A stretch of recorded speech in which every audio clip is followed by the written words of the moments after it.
cooler tonight. I saw that guy. Probably the dog. Careful.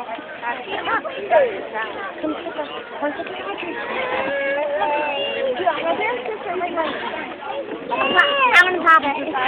We on? What? We are. On your body. Hey folks, how you doing tonight? Oh, I don't have much lead here. Hey, I'm Deputy John Gadger at the Marion County Sheriff's Office.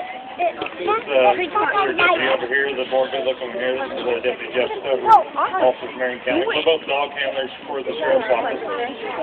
Just a real quick housekeeping thing here real fast. If you have brought your dog with you, we would ask that you keep it kind of tight on your leash and perhaps back in the crowd just a little bit.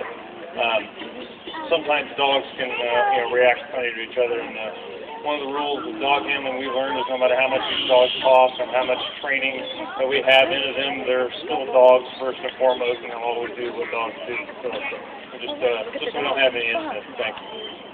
So what I'm excited about is we have an opportunity to come and talk with you guys about the canine team here real quick. So I'm going to just talk just for a couple minutes real fast. Because we want to see the dog and care about me. So, you could at least fake that you care a little bit. Okay, so Marion County Sheriff's Office canine team has been around. We're about the same age as MTV. I think we started in about 1982, back when MTV actually played videos. So the Sheriff's Office started with just patrol dogs, and kind of like Ganja is here. Patrol dogs we use to and have used to find anybody who tries to flee from us, perhaps in the woods, in a house, in a neighborhood. We use them to search buildings. We use them to apprehend people. Somebody who's trying to fight or flee or anything like that is kind of what these dogs are, protection dogs, are used for. Here about 12 years ago, we also started using dogs for narcotics protection as well. Initially, we had dogs that were dual trained both in narcotics and in protection work, but now we've kind of realized that with the handlers not having a full double duty, it's a lot easier for us just to learn either one discipline or the other. So I am a dog handler for protection. I'm a protection handler only. My dog, she's not a sniffer, so if you got something in your pocket, she's not going to share. Unless it's patient. But we do have, so the Marion County Sheriff's Office currently has 4 protection dogs. So we have 2 working the weekdays, Jeff and I, and 2 working on the weekends, Deputy Sean Bush and Jerry Wallenschlager. And we have 3 narcotics dogs. We have 2 that work patrol and 1 that works in the jail. We call our protection dogs the pointy-ear dogs, and the field dogs are the floppy-ear dogs. They're usually, oftentimes you see those dogs, or you see a dog that's a lab, or maybe like we have what the heck is he, Golden Retriever. We have a Golden Retriever as one, and then we have a German Shepherd as a protection dog. All of our protection dogs, however, like Ganja here, they're all Belgian Malinois. And the Belgian Malinois is a type of German, a type of Shepherd. A Belgian Shepherd. Sorry, she's a little excited. She just likes to talk. A Belgian Shepherd is very similar to a German Shepherd, a little bit smaller, as you can see. You can still see in the face, though, in the head, and the eyes, and ears, and her body shape. She's still very much a Shepherd. And they're mixed breed, Belgian Shepherd and German Shepherd. It gives them a little bit more size. The Belgian Shepherd is actually a pretty small dog. The full-blood Malinois is only about 65 pounds. Kind of looks like a little Jack Russell next to your German Shepherd. So when they crossbreed them, they get a little bit more weight to them. Actually, it kind of helps us. Maybe the people in Europe are smaller. Maybe they don't care. I don't know. It's a little bit easier for us in America to have a little bit more weight to our dogs. We can take down the bad guy a little bit better. What we do is often one of the big questions I get is, do we get the dogs trained? We get them as puppies. How do you get the dog? And all our dogs are vended by a company called Adlerhorst out of Riverside, California.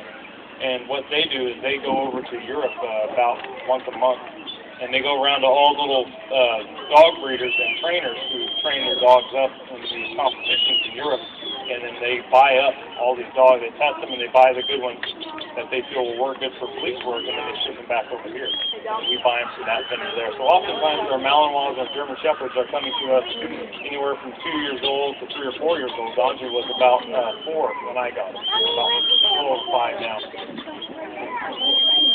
So they're trained like Don's is trained in a sport called KNTV, and don't ask me to tell you what that means in Dutch because it's got about 37 consonants and 3 vowels in the entire word. I have no clue what it means. But it has something to do with police dog sport. And all the dogs in Holland are trained in KNTV. So she's trained in a sport that mimics police work for the most part. So when we buy this dog, we have very little time that we have to put into the dog.